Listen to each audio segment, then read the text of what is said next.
and I'm here to explain why you maybe shouldn't pursue weight loss. Because these PTs aren't getting you, viewer, to ask a question that's even more important than the potential weight loss itself, which we're going to address later on. In this video, I'm going to go against the grain and reveal why shedding weight is a shocking for you, especially if you've tried and failed in the past. We're also going to discuss what will continue to happen if you pursue weight loss when you really shouldn't, and also what will happen if you ignore this incredible, groundbreaking advice from myself that nobody else is telling you. And this advice is going to go against what you'll most likely hear online. And finally, I'll also share with you a simple and more enjoyable way that you can pursue and achieve your goal. But first, you may be wondering, who's giving out this advice, James?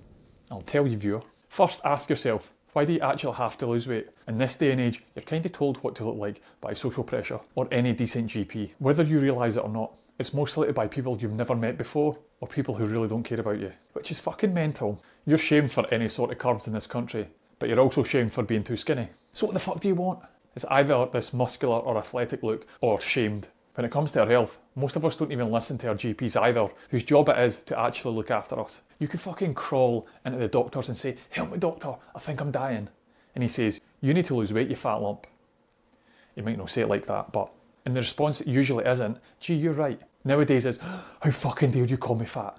I'm no fat. I'm big boned and I'm wearing 50 jumpers. You're just a fucking racist."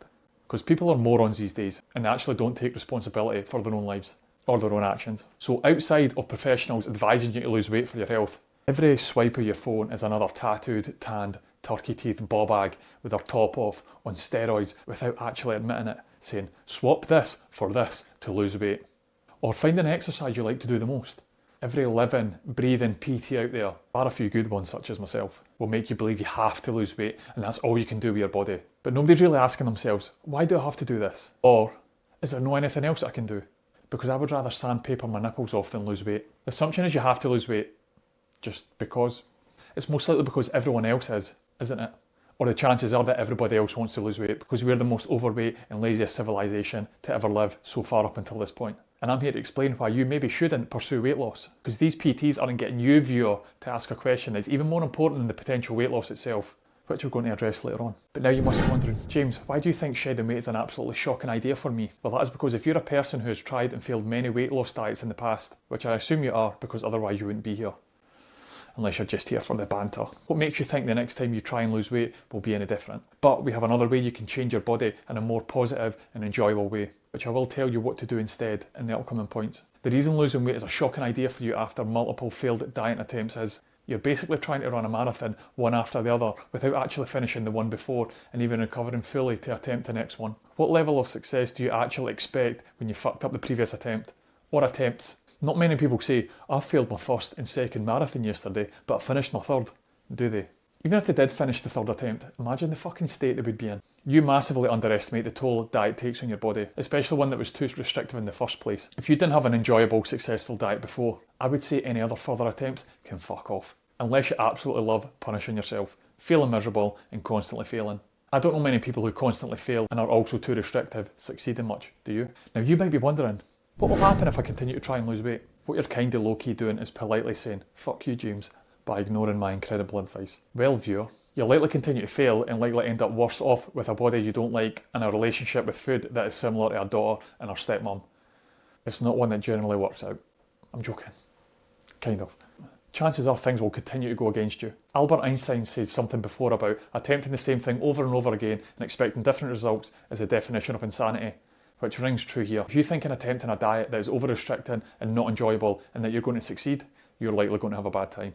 To go back to the marathon analogy, you attempting to run 26.2 miles, failing, and then trying again the next again day is honestly what you're trying to do when it comes to multiple attempts at dieting one after the other. Just give yourself a fucking rest. Because whether you accept it or not, your motivation and your will and the drive to actually succeed will be absolutely shot to shit, even if you think otherwise or convince yourself otherwise. What you could do is spend 6 months actually finding a way to make a dieting period successful, rather than 6 months plus continuously attempting to diet and continuously failing, and then fucking up your relationship with food even more. And that, personally speaking, isn't a relationship you want to fuck up, my friend, because it is something that you do every day, and you should enjoy. Long term, what you're ultimately doing here is digging a deeper hole that you're going to struggle to get out of. Likely enter years and years worth of pursuing a better body and just wasting a fuckload of time and effort you didn't need to, unless you listen to me. Think of all the overweight Karens and Amandas in the office that have not lost weight on Weight Watchers, even though they've attempted it 429 times. Even if they have lost weight, they'll likely put it back on. That could be you. Even if you miraculously lost the weight, I'm betting my testicles you'll put it back on. Because you've likely dug yourself into a decent hole energy-wise and being over-restrictive that will then likely lead to binging and overcompensating and overeating. There's a very good chance that weight has got to go back on because of all the unsustainable habits likely used to get you there in the first place. It's a bit like taking your date out for drinks, coming back to yours and cooking dinner for her. The deal is kind of sealed, she's got to stay the night, and then you just shit all over her plate. All that hard work and effort for no reason. So now you must be shouting at the screen, well, what should I do instead, Mentor James? First off, please don't shit on your date's plate. She's going to find out you're an asshole all on her own with less vulgar, disgusting ways. What you could do is this amazingly positive and more enjoyable way is just getting strong as fuck. This is a great example of where general health is much more important than weight loss. There's studies out there showing that people who exercise and are overweight can still live enjoyable lives. These individuals could be even more healthier than individuals that are lighter in weight but don't exercise, which just goes to show how important exercise is. So just put the thought of weight loss at the back of your mind for 6 months and just get strong. What this also allows you to do is still eat a decent amount of food and more importantly, get buff and strong as fuck, which I am not.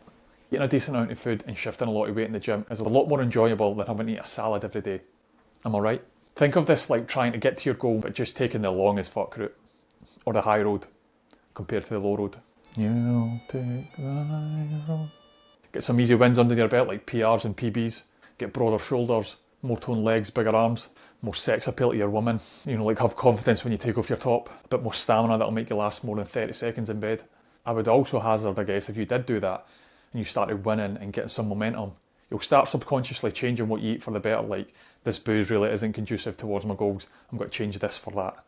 And what may even happen as well is you might lose weight in the pursuit of your PRs and then you might overall look better. How absolutely mental is that? Also, guess what? If you did this, you could likely end up with a better shaped body if and when you dieted down, because you built a little bit of muscle that makes you look better naked. And the more muscular you get, the bigger your willy looks, I think. What will also likely happen is you'll start finding like-minded people in the gym and they will start telling you who they follow, and then these people likely have results in the past. And then you'll start following them and understanding how to lose weight in a sustainable and enjoyable fashion with a diet that's created around your favourite foods. And if they don't do that, you could get in touch with me because I do all of those things above. And I would also bet when you start seeing this amazing version of yourself and fuck off that old version of yourself, you'll be in a better position to actually give weight loss a real go and increase the chances of that weight actually coming off and it staying off as well. Because in my opinion, a diet isn't successful if you don't keep that weight off in most cases. If you paid a plumber to fix your pipe and it broke in a few days later, you would be pissed off. So the same should go for your diet. So what is this magical, elusive question to ask yourself, James? It's fine losing weight, but some people who advise you never truly understand the bollock it is for someone to actually carry it out. The hindrance to their life, the impact it'll have on their work life or their social life, the impact it'll have on their Xbox game time. So next time there's some fanny urging you to lose weight, ask yourself, am I going to be happy? Will you be happy with the pursuit of weight loss? Will you be happy with your potential new body? Are you going to be happy sustaining this new life? Are you going to be happy with time away from the family when you go to the gym? Do you maybe enjoy food too much? Are you going to be happy having a salad most days? There's an automatic assumption out there that weight loss equals happiness, which is just not the case. This isn't an excuse to not do these things. Going to the gym and exercising is the best thing you can ever do for your body. And you might actually genuinely have to lose weight at some point. But just know there may be other ways of getting healthier. You might not be happy with losing weight right now, but what you could do is enjoy the pursuit of getting strong as fuck and buff so you can pump your woman with the lights on for the first time in years. You can take your top off at the pool for the first time in God knows how long and not be embarrassed. At this moment in time you might not want to lose weight, and that's absolutely fine because you can change other things that then work in your favour. Things that make you more energetic or less shy with your top off, make you more pumpable in front of your partner. Yes, that is a word. You can be more confident, you can have better mental health, you can play with your kids without getting a sore back, you can chase them around the garden without losing your breath. You can achieve all these things by not losing weight, my friend.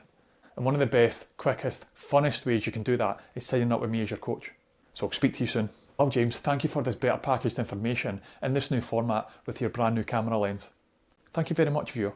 But I have a problem, James. I also fail my diet because I'm a social butterfly and I can't get around it.